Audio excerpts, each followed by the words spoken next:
नमस्कार, आप देख रहे हैं अपना उत्तराखंड। मैं हूं आपके साथ मेनका चौधरी और एक बड़ी खबर के साथ बुलेटिन की शुरुआत करते हैं। बड़ी खबर ये कि गैरसैंण में होगा ध्वजारोहण। इस बार 15 अगस्त के मौके पर विधानसभा भवन में सीएम त्रिवेंद्र सिंह रावत ध्वजारोहण करेंगे। ध्वजारोहण कर 15 अगस्त यहीं पर मनाएंगे। भराड़ीसैंण जाएंगे सीएम त्रिवेंद्र सिंह रावत और स्पीकर पहली बार भराड़ीसैंण में ध्वजारोहण होगा और पहली बार कोई मुख्यमंत्री यहां पर ध्वजारोहण करेगा। मौसम ठीक होने पर सीएम जाएंगे भराड़ीसैंण। तो बड़ी खबर है, गैरसैंण का मुद्दा लगातार ही गर्म और इस दौरान तो आजकल कांग्रेस ने भी गैरसैंण के मुद्दे को काफी उठा रखा है। इसी बीच सीएम त्रिवेंद्र सिंह रावत गैरसैंण में ही ध्वजारोहण करेंगे 15 अगस्त के मौके पर। तो ये बड़ी खबर आ रही है। मौसम ठीक रहा तो भराड़ीसैंण जाएंगे सीएम त्रिवेंद्र सिंह रावत। तो बड़ी खबर इस वक्त उत्तराखंड से। तो देहरादून की जगह गैरसैंण में होगा ध्वजारोहण। सीएम त्रिवेंद्र सिंह रावत इस बार गैरसैंण में ही, जिसे राजधानी बनाने का मुद्दा लगातार गर्म है और ये कांग्रेस और बीजेपी दोनों के लिए पॉलिटिकल मुद्दा भी रहा। सुनील नवप्रभात देहरादून से हमारे साथ जुड़ चुके हैं। सुनील, इसके क्या मायने निकाले जाए इस बार गैरसैंण में ध्वजारोहण के? देखिए, मैंने कहा गैरसैंण को लेकर उत्तराखंड में जनभावनाओं के लिहाज से भी और पॉलिटिकल लिहाज से भी हमेशा ही एक सियासी मुद्दा रहा है। लेकिन खासकर पिछले कुछ समय से, जब से त्रिवेंद्र सरकार ने बाकायदा नोटिफिकेशन जारी किया, गैरसैंण को ग्रीष्मकालीन राजधानी घोषित किया गया, उसके बाद से इसको लेकर बहस तेज है। अभी हमने देखा कि 9 अगस्त को खुद पूर्व मुख्यमंत्री हरीश रावत भी गैरसैंण का उन्होंने दौरा किया। उन्होंने वहां पर जाकर दिखाया कि यहाँ पर कुछ काम नहीं हुआ है, जो विपक्ष का इसमें कहना था। तो अब 15 अगस्त को पहली बार कोई मुख्यमंत्री गैरसैंण जाएगा, वहां पर ध्वजारोहण करेगा। हालांकि पूर्व के सालों में खुद विधानसभा अध्यक्ष समय समय पर वहां जाते रहे हैं। 15 अगस्त को वहां पर ध्वजारोहण होता रहा है, लेकिन ऐसा पहली बार होगा कि कोई मुख्यमंत्री गैरसैंण पहुंचेगा और वहां पर ध्वजारोहण भी करेगा। तो खासकर जो अभी तक जो जानकारी आई है, करीब 12 बजे से पहले मुख्यमंत्री और विधानसभा अध्यक्ष वहां पर पहुंचेंगे। लेकिन ये बहुत कुछ उनका मौसम का खेल इसमें कितना होगा, योगदान कितना होगा? देखिए, मैंने कहा ये मौसम पर बहुत कुछ निर्भर करेगा। यदि मौसम ठीक रहा, वेदर ठीक रहा, तो उसके बाद ही हेलीकॉप्टर से गैरसैंण पहुंचा जा सकेगा समय पे। अदरवाइज जैसे भी पूरे दिन भर में मौसम अगर खुलता है तो उसके बाद गैरसैंण पहुंचेंगे, लेकिन 6 बजे के बाद ध्वजारोहण नहीं हो पाएगा। तो जो अन्य कार्यक्रम है वो गैरसैंण विधान भवन में आयोजित किए गए हैं। जी सुनील, धन्यवाद इस वक्त पूरी जानकारी देने के लिए। तो पहली बार कोई मुख्यमंत्री गैरसैंण में ध्वजारोहण के लिए पहुंचेगा। अगली खबर बागेश्वर से, जहां पर कपकोट ब्लॉक के अंतर्गत सोंग मुनार रोड पर एक पहाड़ी से बारिश के बाद लाइव भूस्खलन की तस्वीरें आई, जिसका वीडियो एक ग्रामीण ने बनाया। पत्थरों की बरसात और धूल का गुबार आप इस वीडियो में देख सकते हैं। गनीमत रही कि ये जो घटना हुई है उस इलाके में हुई जहां पर आबादी नहीं थी, नहीं तो कोई एक बड़ा हादसा हो सकता था। अगर यहां से कोई गुजर रहा होता, कोई गाड़ी या फिर कोई शख्स, तो उसके साथ भी हादसा हो सकता था। हादसा नहीं हुआ, लेकिन ये तस्वीरें दिल दहला देने वाली है। देखिए किस तरह से एक पहाड़ी पूरी की पूरी भरभराते हुए नीचे गिर जाती है।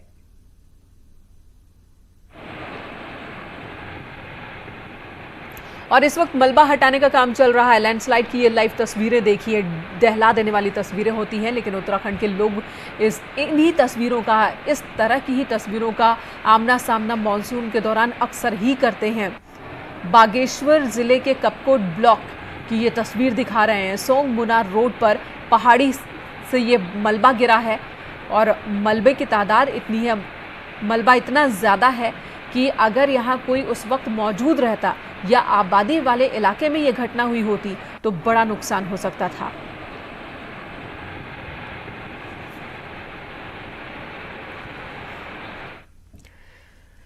पहाड़ से लेकर मैदान तक बारिश का कहर जारी है। मसूरी देहरादून के बीच सड़क का 60 मीटर हिस्सा ढह जाने से बड़े वाहनों की आवाजाही ठप हो गई है।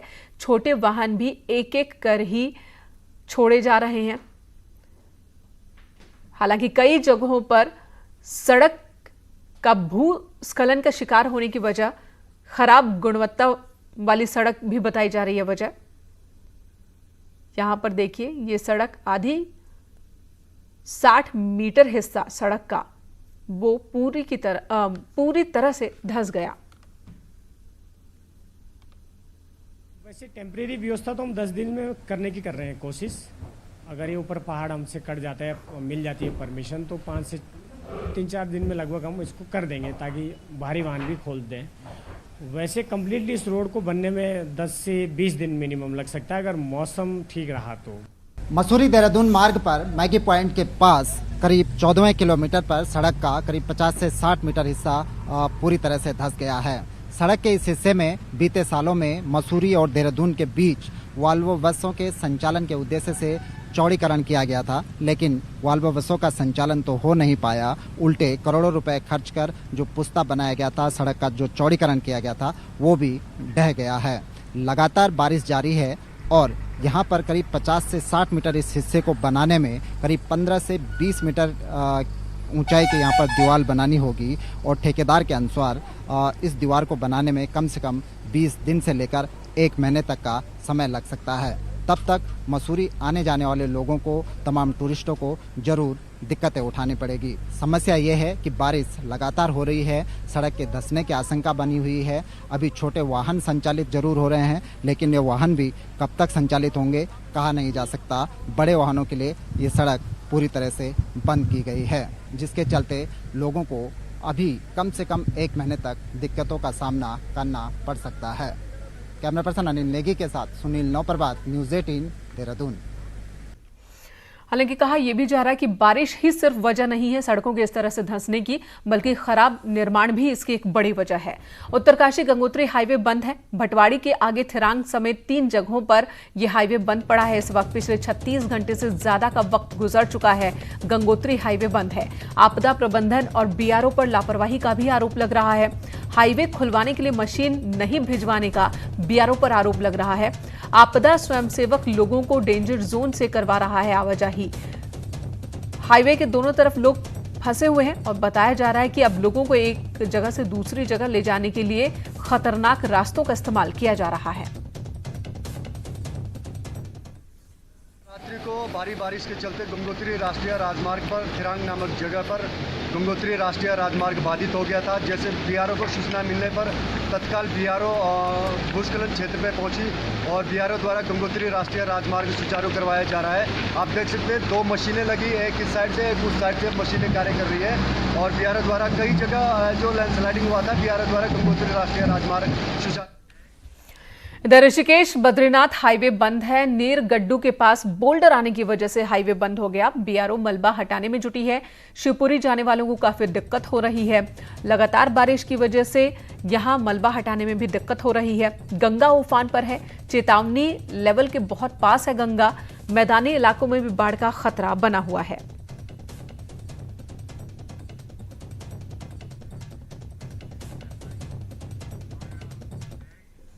अगली खबर, केदारनाथ धाम को जाने वाला रुद्रप्रयाग गौरीकुंड राष्ट्रीय राजमार्ग आखिरकार 4 दिन बाद खुल सका, जिसके बाद केदारनाथ जाने वाले तीर्थयात्रियों के साथ ही गुप्तकाशी, उखीमठ, कालीमठ और चोपता के स्थानीय लोगों को भी राहत मिली। आपको बता दें 9 तारीख से ही रुद्रप्रयाग गौरीकुंड राष्ट्रीय राजमार्ग बांसवाड़ा से कुंड के बीच कई जगहों पर बंद हो गया था, लेकिन लोगों की दिक्कतें बीते रोज तब बढ़ गई जब जो वैकल्पिक रास्ता था वो भी खराब हो गया।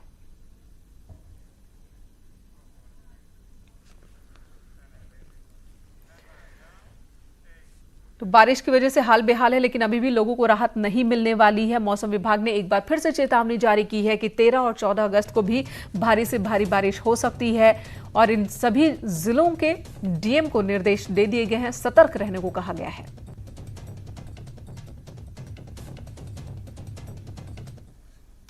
संभावना है एका दुक्का जगहों में, जैसे कुमाऊं रीजन के जो डिस्ट्रिक्ट्स है आपके पिथौरागढ़ है, बागेश्वर है और नैनीताल, चंपावत, तो इनमें संभावना है कि कहीं कहीं पर भारी बारिश भी मिल सकती है।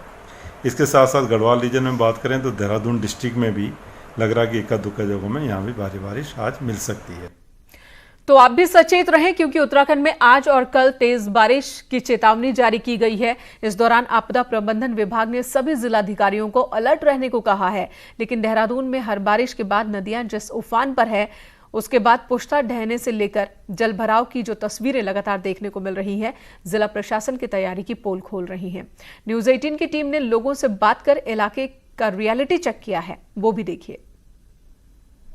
ज्यादातर नदियां, बिंदाल, रिस्पना, तमसा नदी, सभी नदियां उफान पर हैं। जिस तरीके से तेज बारिश हो रही है उसके बाद मौसम विज्ञान केंद्र की तरफ से अलर्ट दिया गया है कि वो लोग जो नदी के किनारे रहते हैं उन लोगों को खास तौर पर सतर्क रहने की ज़रूरत है, क्योंकि बारिश अभी और ज़्यादा तेज़ हो सकती है।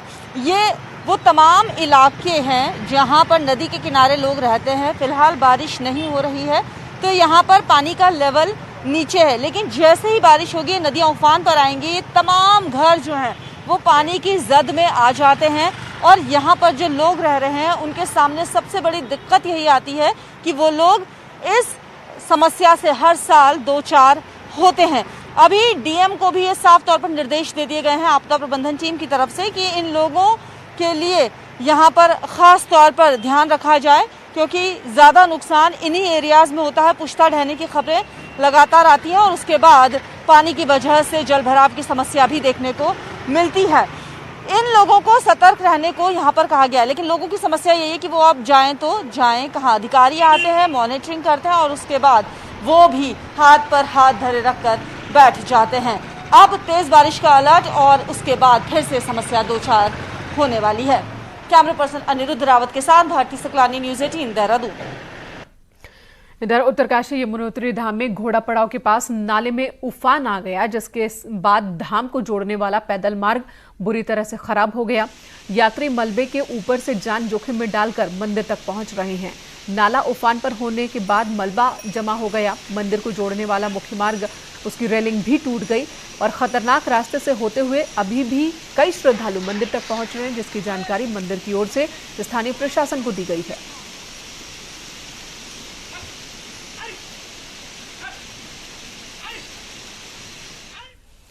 उधर नैनीताल के बेताल घाट में ग्रामीण जान जोखिम में डालकर नदी पार कर रहे हैं। ताजा वीडियो ब्लॉक के रोपा गांव का है, जहां ग्रामीण उफान पर आई नदी को अपनी जान जोखिम में डालकर पार कर रहे हैं। बताया ये जा रहा है कि बीते 20 साल से यहां पर पुल की मांग हर साल ग्रामीण करते हैं। नेताओं की ओर से भरोसा भी मिलता है। 2 बार यहां पुल का शिलान्यास भी हो चुका है, लेकिन अब तक पुल नहीं बना।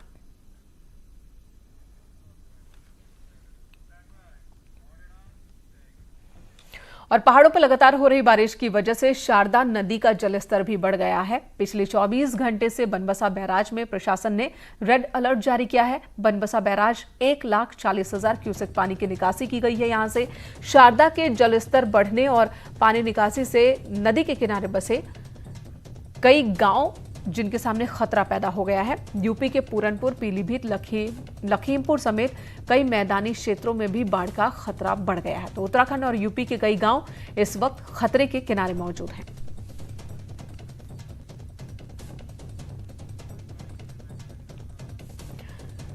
चंपावत से खबर, जहां पर शारदा नदी का जलस्तर बढ़ने से यहां पर भी परेशानी बढ़ गई है। बनबसा बैराज से पानी छोड़ा गया, जिसके बाद नदी का जलस्तर अचानक बढ़ गया और किनारों पर बसे इलाकों में खतरा बढ़ गया है बाढ़ का।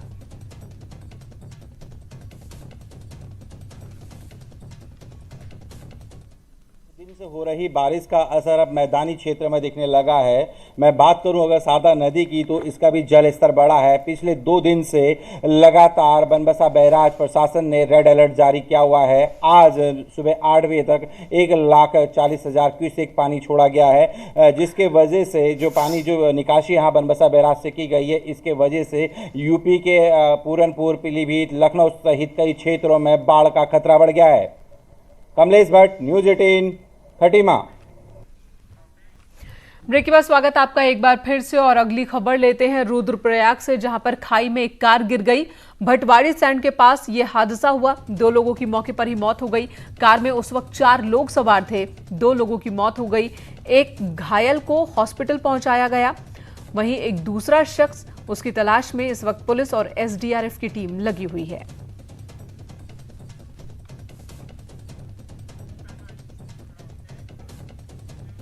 कोरोना के दौर में इंडस्ट्रियल प्रोडक्शन में कमी दर्ज की जा रही है और इसी का असर सिडकुल में स्थित अमूल कंपोनेंट पर भी पड़ा है। फैक्ट्री में ताला लग गया, जिससे यहां काम करने वाले 60 से ज्यादा कर्मचारी सड़क पर आ गए हैं। बताया जा रहा है कि कंपनी ऑटोमोबाइल सेक्टर के लिए पार्ट्स बनाती थी, लेकिन कोरोना के दौर में कंपनी ने अपना कारोबार समेट लिया। वहीं श्रम आयुक्त ऑफिस का कहना है कि कुछ कर्मचारियों का हिसाब फाइनल किया गया है।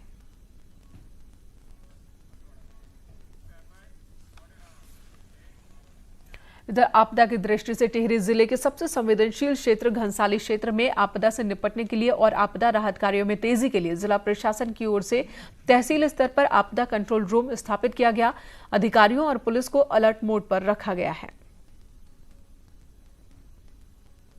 देखिए, घनसाली हमारा पूर्व से ही काफ़ी संवेदनशील क्षेत्र रहा है। तो जैसे मैंने कहा कि हमारी हर तहसील में कंट्रोल रूम स्थापित किए जाते हैं मानसून को लेकर के। इसके अतिरिक्त जो घनसाली थाने में और भी हमारे वहाँ पर पुलिस फोर्स है, उनको भी अलर्ट पे रखा हुआ है, क्योंकि हाल ही में गंगी गांव में भी घटना हुई है जिसकी वजह से कि कुछ गौशालाएँ हमारी क्षतिग्रस्त हुई हैं। तत्काल वहाँ पर हमारी राजस्व की टीम ने मूवमेंट किया है। हमारे पास जो आपदा प्रबंधन की जो टीम है उसमें से हमें एक व्यक्ति प्राप्त हुआ है जो राज्य सरकार से है, उनको भी हम घनसाली में तैनात कर रहे हैं। और पूरे प्रदेश के कई इलाकों में मानसून का कहर बरपा है। नैनीताल की एक झील ऐसी है जिसमें पानी का संकट बारिश के बाद भी बना हुआ है। मुख्यमंत्री झील को पुनर्जीवित करने की बात कह रहे हैं, घोषणा कर चुके हैं। हाईकोर्ट का भी ऑर्डर आ चुका है, लेकिन इस झील की तस्वीर नहीं बदली।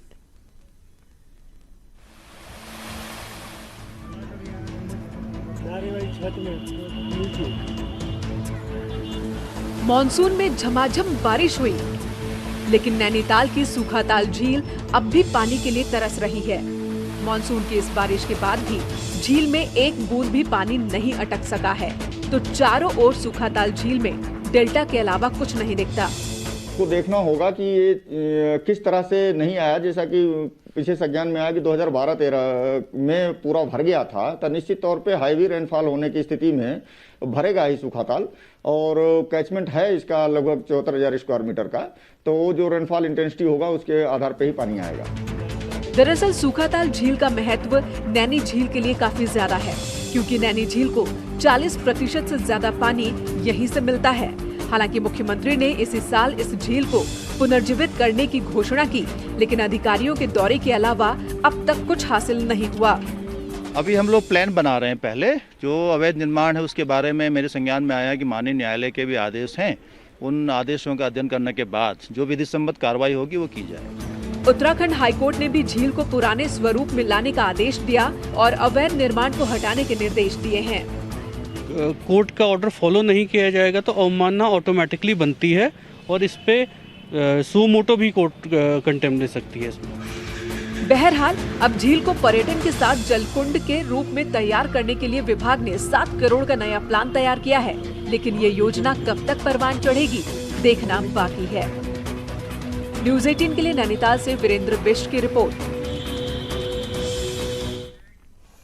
आज विश्व हाथी दिवस है। हर साल ये दिन मनाया जाता है। हाथी अपनी घुमक्कड़ी के लिए जाना जाता है, लेकिन इनके बंद होते कॉरिडोर की वजह से इनके सामने ही समस्या खड़ी हो गई है।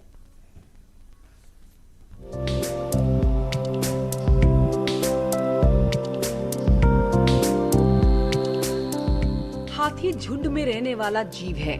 अपने जीवन काल में काफी लंबी दूरी का सफर तय करते हैं।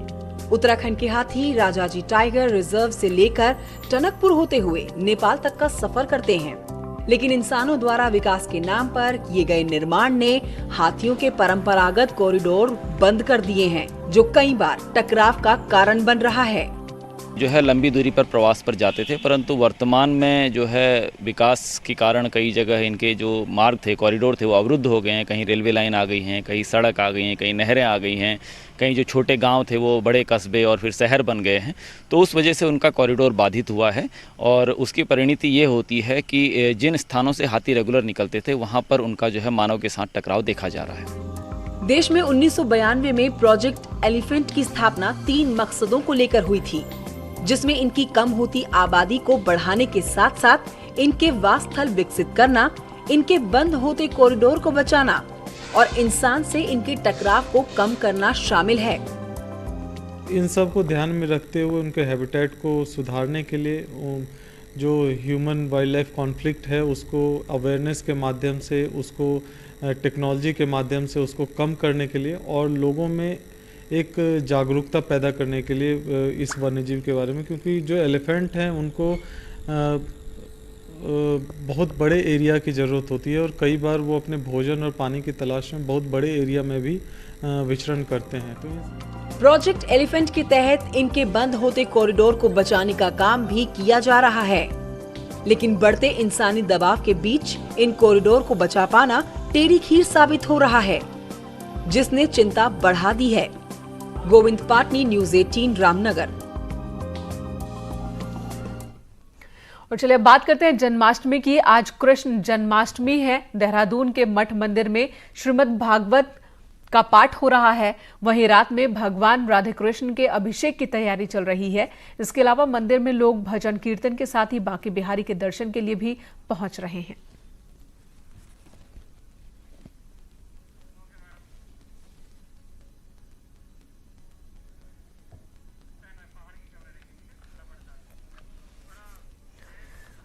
और उत्तराखंड की खबरें फटाफट अंदाज में आपको दिखाते हैं पहाड़ एक्सप्रेस में। पिथौरागढ़ में एसआईटी क्वारंटीन सेंटर में शराब पहुंचाने वाला हुआ गिरफ्तार। दुबई से आई युवक को पहुंचाई थी शराब। वीडियो वायरल होने के बाद हुई कार्रवाई। हरिद्वार में सिडकुल की इंडस्ट्री ने मिलकर 200 बेड का अस्पताल तैयार किया। हरिद्वार के बाबा बर्फानी आश्रम में बना अस्पताल। देहरादून में गलत जानकारी देकर राशन कार्ड बनवाने वालों के खिलाफ कार्रवाई। प्रशासन ने नोटिस जारी किया। अब तक 40 लोगों ने राशन कार्ड जमा कराया। अल्मोड़ा में लौटे प्रवासियों के बनाए गए मनरेगा कार्ड। जिले में मिल रहा है प्रवासियों को रोजगार। मसूरी की केम्प्टी फॉल जाने के लिए बनेगी लगभग 3 किलोमीटर लंबी टनल बनने से केम्प्टी फॉल की दूरी मसूरी से कम हो जाएगी। देहरादून ऑर्डिनेंस फैक्ट्री में स्वदेशी सामान को बढ़ावा देते हुए बनाई गई नाइट विजन दूरबीन आत्मनिर्भर भारत की दिशा में एक सशक्त कदम। पंतनगर यूनिवर्सिटी के वैज्ञानिकों ने ई वेस्ट को खत्म करने की तकनीक खोज निकाली है। मिट्टी में मौजूद 6 bacteria laptop, computer, mobile, printer जैसे ई वेस्ट को नष्ट करेंगे। उत्तरकाशी में भारी बारिश की वजह से मलबा आने से गंगोत्री नेशनल हाईवे 2 जगह जगह जाम। बीआरओ के कर्मचारी जेसीबी मशीन से सड़क खोलने में जुटे। नैनीताल की भवाली में एक घर में किंग कोबरा घुसने से हड़कंप मच गया। सूचना पर वन विभाग की टीम मौके पर पहुंची। रामनगर के टेढ़ा के पास सड़क पर एक गजराज टहलते देखे गए। कॉर्बेट के आसपास बड़ी संख्या में सड़कों पर यूं ही वन्य जीव इन दिनों नजर आ रहे हैं। श्रीनगर गढ़वाल शुक्रवार को महिला को शिकार बनाने वाले गुलदार को आदमखोर घोषित किया गया। गुलदार को मारने के लिए शिकारी जॉय हकील को नियुक्त किया गया। इन्हीं खबरों के साथ फिलहाल इस वक्त इस बुलेटिन में इतना ही। एक ब्रेक के बाद भी खबरों का सिलसिला जारी है।